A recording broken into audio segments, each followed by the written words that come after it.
Hello, Tungsten Miner here. Last time I left off, I was going to keep working on this building, make a little bit of progress here, and catch up with you once I've got some more things to show. So the next thing I'm going to do is work on building a stairwell all the way down to bedrock. I generally do this at least for every building that I make to find out what do I got down there?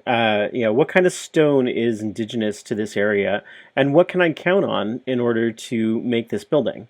And from there, it helps me make decisions about what do I want to make the building out of? What sort of walls and floors and other sorts of patterns do I want to use? Because I'm doing this in survival, I have to go find each and every block I'm going to use to make the building. So it behooves me to use things that are easy to come by and close. So I'll catch up with you when I'm down at bedrock. And here I am at bedrock, looking all the way up. I really don't have a lot of variety in the strata available. I've basically just got all this red granite, and then I've got a tiny layer of chalk, I've got a tiny layer of marble, and then a tiny layer of lignite, which, despite being an excellent fuel source, is not really much of a building material source. So I've had to make a few choices about what I'm going to use to build everything. And I wound up deciding to go back to my stash of materials that I've got back at my old place. So that winds up, among all the different choices, I'm going to do a modern style structure using green schist as the kind of accents. So basically, wherever we see a frame in the outline, the sketch, is going to wind up being green schist as the stone.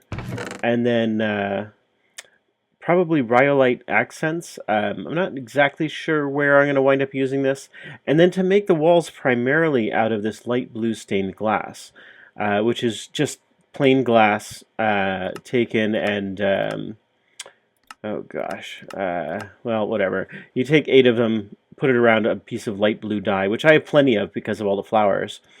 And then I use my diamond saw to slice it all the way down to cover size.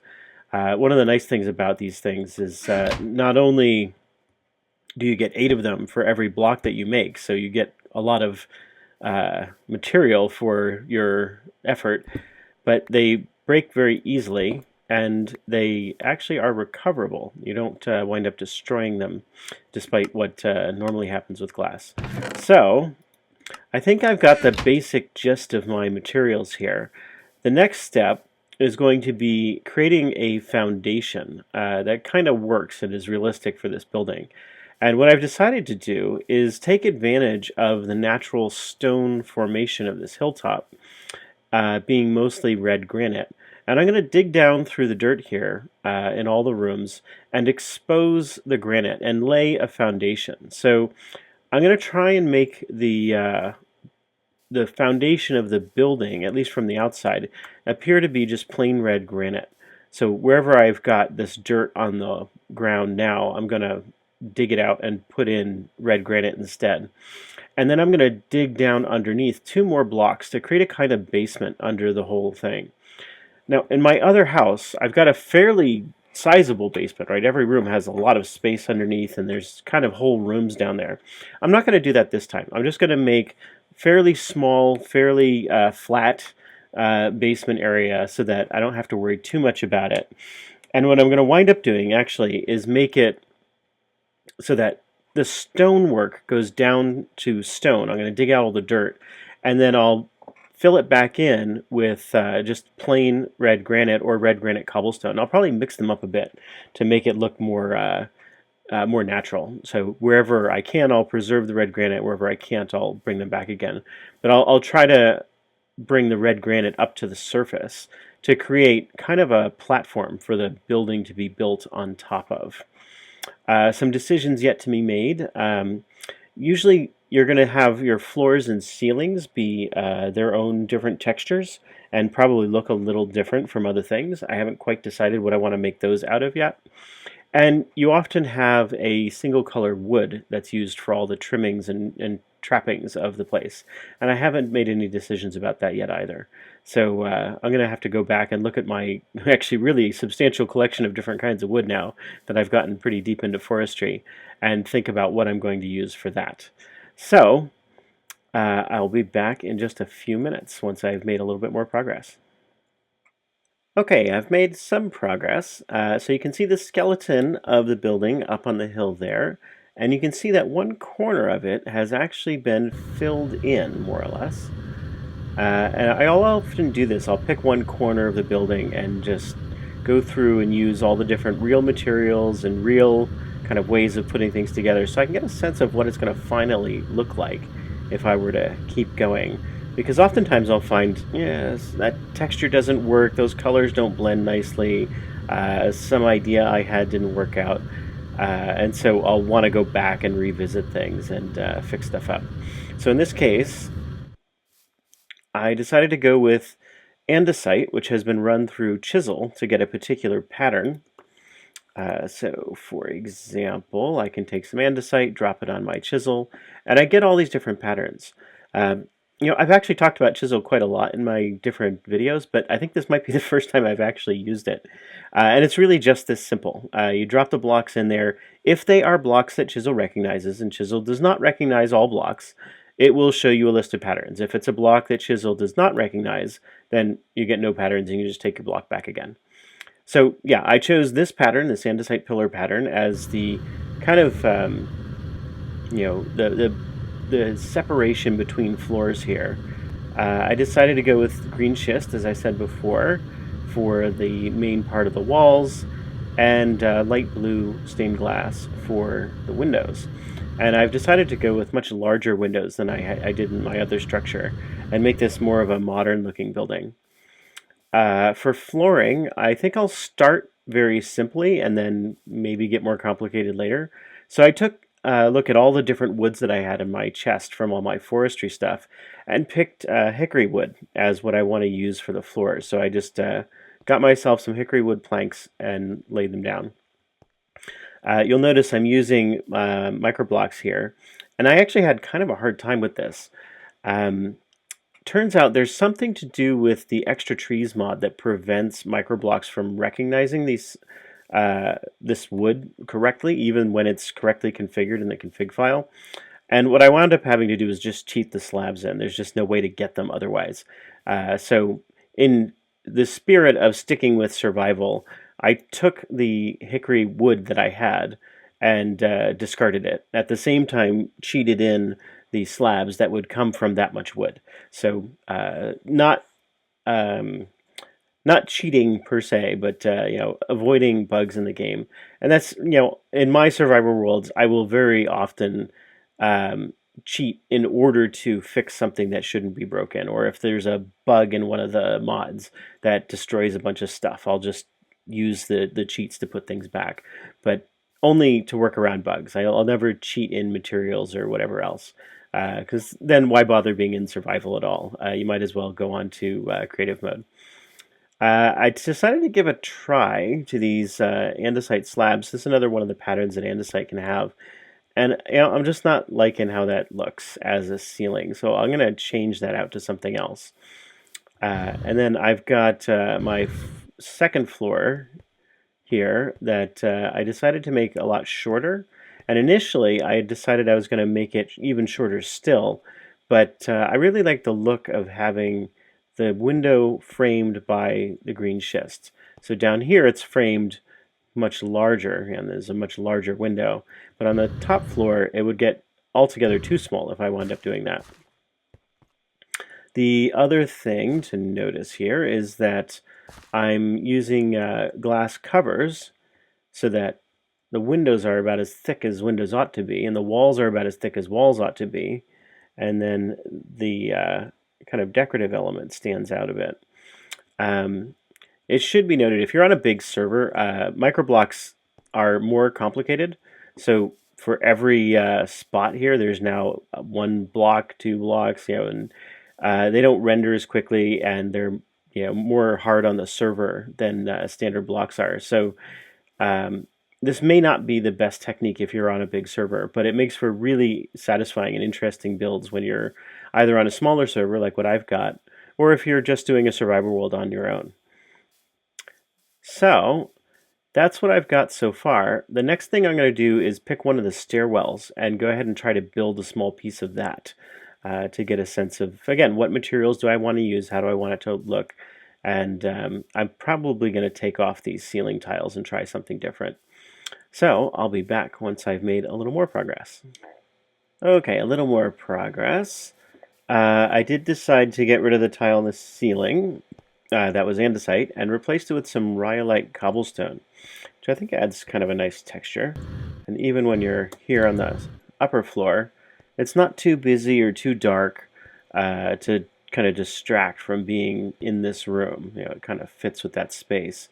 And it picks up the green a little bit, it picks up the hickory a little bit, so it's kind of a good blending color to bring everything together. And then over here, I've gone ahead and built out one of the staircases. Now, with microblocks, there's a ton of different ways to build staircases, so I'm always experimenting with new ones. Over here you can see I've picked a notion of having 3 by 3 as the size of the big windows downstairs and 3 by 1 upstairs. So I continued that over here, and my staircase is 3 by 3 on the inside, which makes a nice size window, and then I can frame it with the green schist. And I've built a little ways off the stairwell just to see how does this building intersect with the rest of the building, or how does this little corner work. And I've preserved the same rhyolite cobblestone that I used over here. And you can notice here I've just got the bottommost layer as the rhyolite slab. Here I've got a bottom layer and a top layer so that my floor winds up being on a whole brick. And then here I've only got the top layer, so that the bottom part, this basement area here, dive down here just a second, has the feeling of being a little short, being a little cramped, while actually you can still walk around pretty well in there. One other thing to notice about working with microblocks is I've gone out of my way to make sure that the inside of this room lands cleanly on block boundaries. So it would be quite possible for me to take my green schist here and put that like right there. But you can see what that would do is it would intrude into the room, and then the other half of that block wouldn't be accessible to me because I couldn't put down a crafting table near the wall or a chest or anything else. So trying to put things along the walls, which of course is what you most commonly want to do, would be impossible. They'd have to be like a half a meter away from the wall. So I'm always thinking as I'm building rooms with microblocks, how do I arrange things so that the wall is in one microblock and the room is in the next one over on all sides, including top and bottom.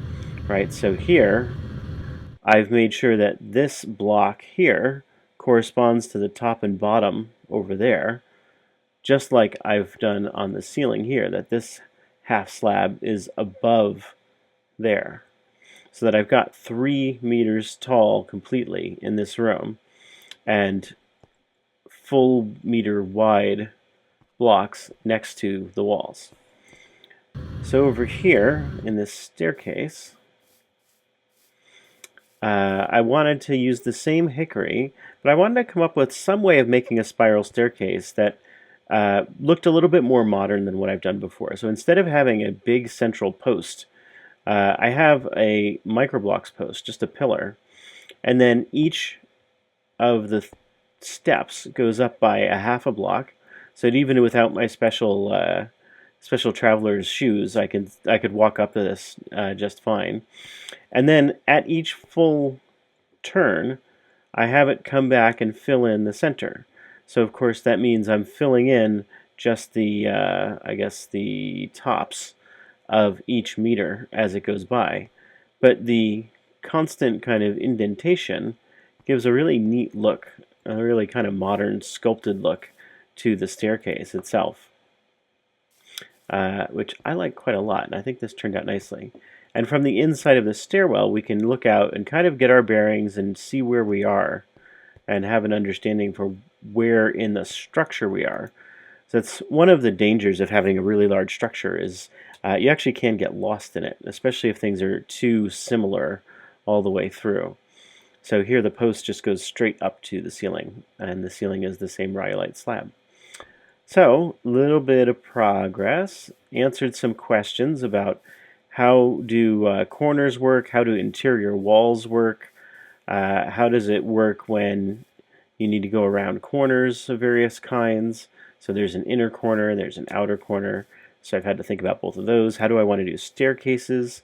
How do I want to do windows and staircases? So all these questions kind of get solved as you're working through different pieces. And that way, for the big stretches in between or for the other staircases, I've kind of got a pattern, and I'll follow the pattern so that the building itself becomes a lot easier now that I've got this piece of it kind of figured out. So that whole rest of the building down there, I've kind of got my pattern straightened out and figured out. And I can just come back over here at any time. I'm like, oh, how exactly did I solve that problem? Right, okay. And then go back and fix it over there. The last thing that hasn't been figured out along these lines is this tower. How is this going to connect in with the rest of everything else?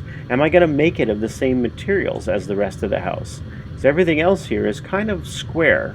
So maybe what I'll do is I'll have the main body of the house use this green schist, and maybe I'll have this tower use something else. Or maybe I'll have this wing of the house use something else. So I've got the green schist main body over there, and I've got, I don't know, I'll think of something, I guess, over on the other side. My little crafting area has gotten a little bigger, and we can see kind of how this house is starting to come together.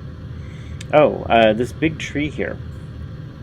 Since I'm using hickory wood as my main wood inside the house, I needed to bring a tree that can generate some hickory wood, which it turns out is pecan. So I've got a sapling back from my house and planted it out in the corner here where it could grow up. And now that it has, I'll knock it down, harvest the wood, and plant some more with the saplings I get so that I've always got a supply of these trees.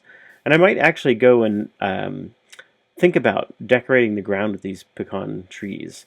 So I like all the natural elements to tie together as much as possible. So I'm going to go off and make some more progress and check in with you in a little while. Okay, so one last thing I wanted to do in this video is to try out kind of what that initial facade is going to look like. And here's the general idea. So keeping with the same andesite, but using a slightly different pattern above the door. These doors here are from Malisis Doors mod, which allows you to make these great custom doors that can use all sorts of different patterns, can have all sorts of different behaviors, have all sorts of different sounds. And what you need is one of these door factories. So the door factory itself is not that hard to make. That's one of these guys. So pistons, iron door, no problem. And the way it works is you start by putting in your materials to say I want to create a door. And in order to create these doors, I used some hickory wood, hickory planks for the top and bottom. And then come over to properties, and you can pick all sorts of different types of movement patterns. And you just got to go and play with these. There's just a bunch of them, and some of them are really fun. How long do you want it to take to open in ticks? How long do you want it to wait before it closes in ticks? And remember, there's 20 ticks per second, so plan accordingly. Whether it needs redstone to open like an iron door, whether it behaves like a double door, and then a bunch of different sounds for how the door opens. And then you just hit create door, and it will pop out a door down on the bottom here. If you've made a door and you don't like something about how it works, you want to try again, you just click over to modify, pop the door back in here, and you can go change whatever you want and click modify door, and you'll get your door back again. And if you want, you can set a passcode to open the door just by double clicking it here, putting it in there, and then modify the door again. You'll get back the door that has a passcode. So these are sliding doors, which close after 3 seconds. And yeah, so this gives me the facade from the inside of this front room here.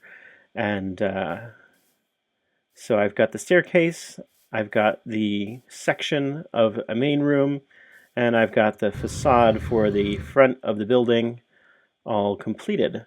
And I will make that the end of this video, and next time I will carry on with trying to figure out some patterns for this lower section. Maybe I'll do it with different materials, or figure out how the roof works a little differently so I can have rooftop gardens, and then work on this tower after that.